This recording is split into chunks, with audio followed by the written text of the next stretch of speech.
भरी गर्मियों का दिन चल रहा था। नींबू पानी वाले, शरबत और बर्फ के गोले वाले अपने ठेले पे काम पर लग गए। कुछ देर बाद शारदा भी सत्तू शरबत का ठेला लेकर बाजार पहुंचती है।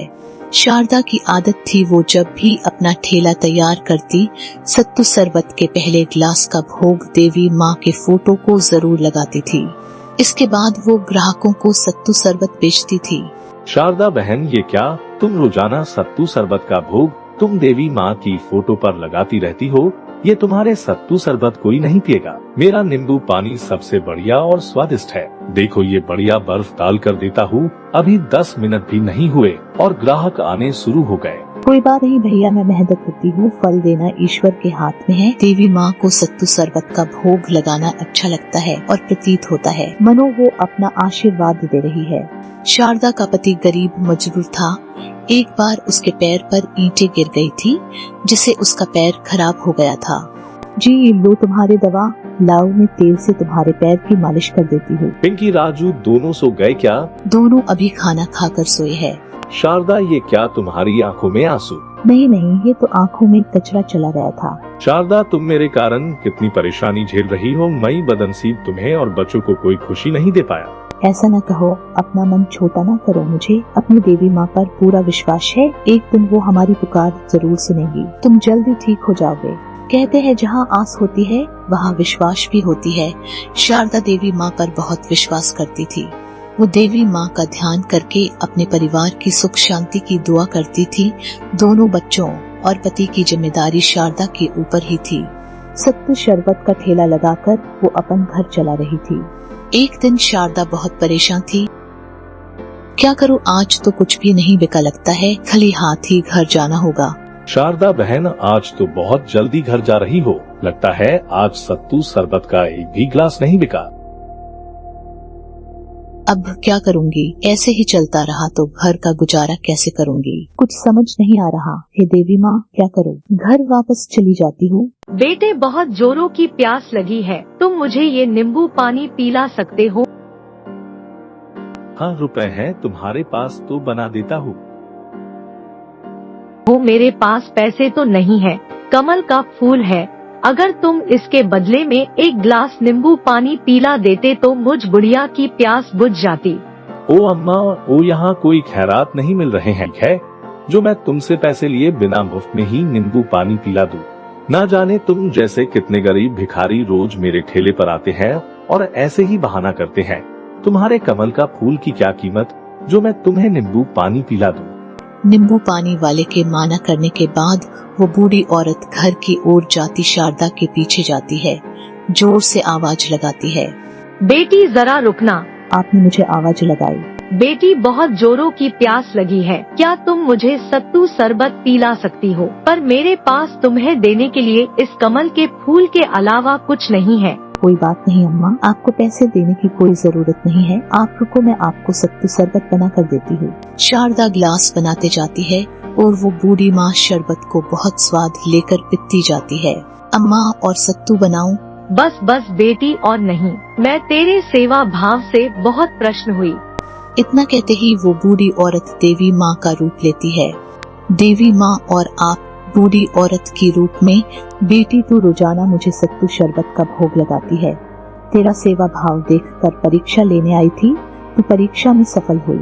मैं तेरे लिए एक आशय अम्मा थी, फिर भी तूने मुझे शरबत पिलाया। और जो मनुष्य असहाय और मजबूर लोगों की मदद करते हैं, मेरी कृपा अवश्य उन पर होती है।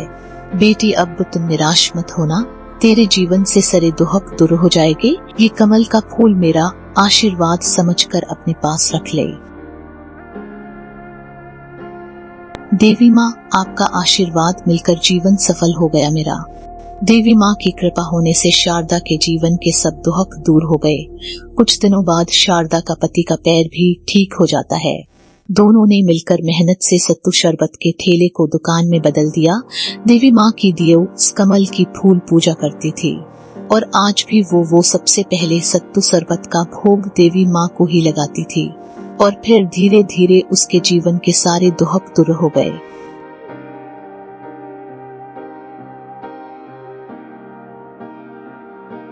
माधव सुबह सुबह अपने रिक्शा को लेकर रेलवे स्टेशन पहुंचा, पर शाम तक कोई भी सवारी उसके रिक्शा पर बैठने को तैयार नहीं थी।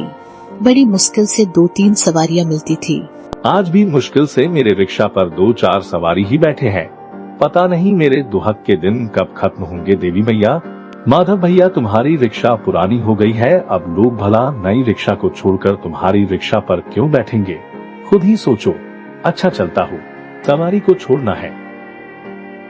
देवी मैया के भोग के लिए प्रसाद लेते जाता हूँ।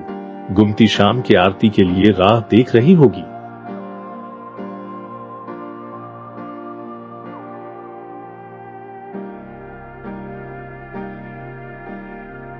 माधव जो कि गरीब रिक्शा वाला है, माधव का रिक्शा काफी पुराना हो गया है, इसलिए उसके रिक्शा पर कोई भी सवारी बैठने के लिए तैयार नहीं होता है, और तैयार हो भी जाए तो कम पैसे देता है। माधव बहुत गरीब है और साथ साथ शादी के 10 साल बाद भी उसके औलाद का सुख नहीं मिला। इससे माधव और उसके गुमती बहुत दुखी रहते हैं। इतने दुखक होने के बाद भी माँ दुर्गा से उसका विश्वास नहीं होता। रीना अपनी कमाई में से 10 रुपए बचाकर देवी माँ के शाम की आरती का प्रसाद लेकर ही घर जाता है, और नियमानुसार गुमती और माधव दोनों मिलकर देवी माँ की आरती करते हैं। जय अम्बे गौरी मैया, जय श्यामा गौरी, तुमको निश्चिंध्यावत हरि ब्रह्मा शिवरी। जय अम्बे गौरी।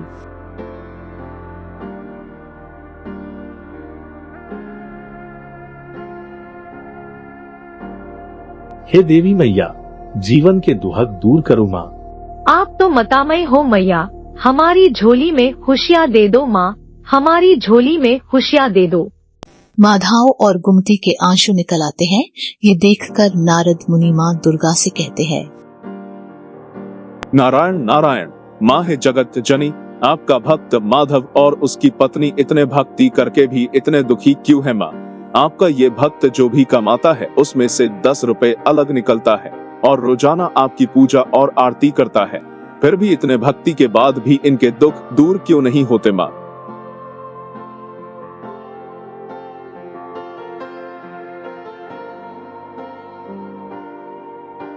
देवर्षि नारद, कई बार मनुष्य के उनके पिछले कर्म उसके दुखों का कारण बनते हैं, पर माधव ने मुझे सच्चे हृदय से पुकारा है और मैं अपने भक्तों की पुकार अवश्य सुनती हूँ। आपके कहे अनुसार मैं अपने भक्त की अवश्य सहायता करूँगी, पर उसे पहले मैं उसकी परीक्षा लूंगी।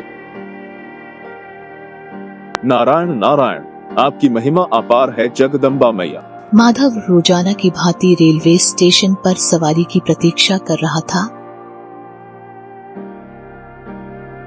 ओ भैया, जरा मुझे इस पते पर छोड़ दोगे? मेरा बटुआ कहीं गिर गया और मेरे पास पैसे भी नहीं है।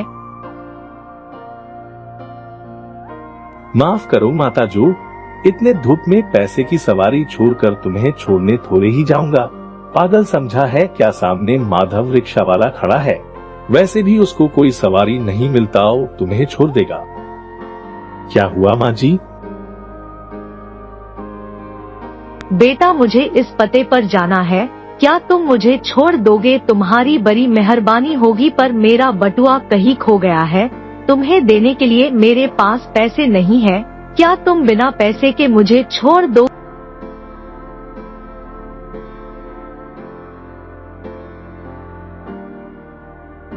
हाँ हाँ माँ जी, पैसे की कोई बात नहीं, आप परेशान मत हो।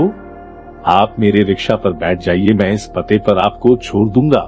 वैसे भी मुझे कोई सवारी भी नहीं मिल रही है, मैं खाली ही खड़ा हूँ, इसी बहाने मैं आपको छोड़ दूंगा। जीते रहो बेटा, देवी मैया की आशीर्वाद तुम पर सदैव बना रहे बेटा।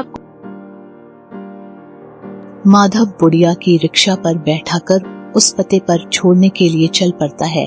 रास्ते भर गर्मी और धूप से माधव को पसीने आ रहे थे और धूप भी बहुत तेज थी। कोई यही मंदिर के पास रोक दो। ठीक है माँ जी। बेटा, तुम बहुत अच्छे हो, इतनी गर्मी और धूप में मुझे छोड़ने के लिए हामी भर दी, और वो भी बिना पैसे के।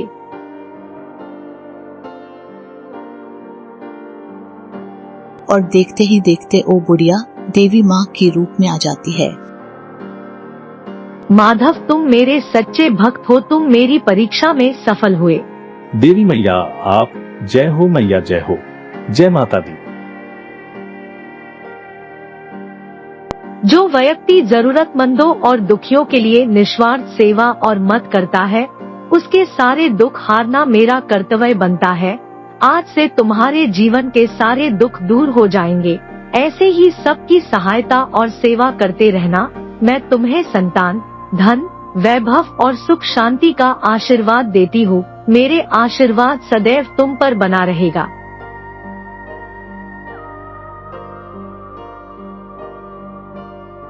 और उस दिन देवी मैया के आशीर्वाद से माधव और गुमती की झोली खुशियों से भर जाती है।